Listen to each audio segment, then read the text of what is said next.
Per mi, el principal benefici de l'atenció integrada és la millora de la qualitat en l'atenció que oferim a les persones usuàries.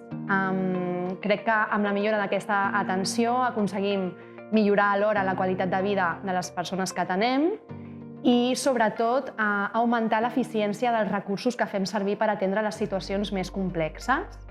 L'atenció integrada ens ofereix la possibilitat d'una major coordinació, d'un treball col·laboratiu i conjunt, i també la possibilitat d'adquirir un coneixement mutu que és molt enriquidor per tots els àmbits, tant pel social com per de salut.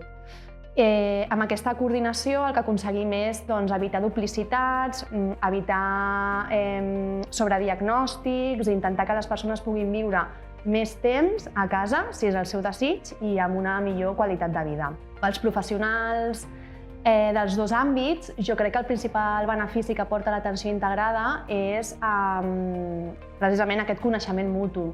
Crec que hi ha força desconeixement entre la feina que fem als dos àmbits, el social i el sanitari, i crec que el fet de poder-nos conèixer, poder treballar de forma conjunta, millora la confiança i ajusta molt les expectatives que uns i altres tenim en l'altre àmbit. També crec que el principal benefici pels professionals és que l'atenció integrada millora el resultat de la intervenció que fem els professionals i això ajuda molt quan treballem casos complexes des d'una mirada conjunta. Aconseguim que experts o professionals amb expertesa en dos àmbits diferents posin la mirada des d'un punt en comú per fer un únic pla de treball individual i compartir objectius, que això fins ara de vegades havia estat un gran repte.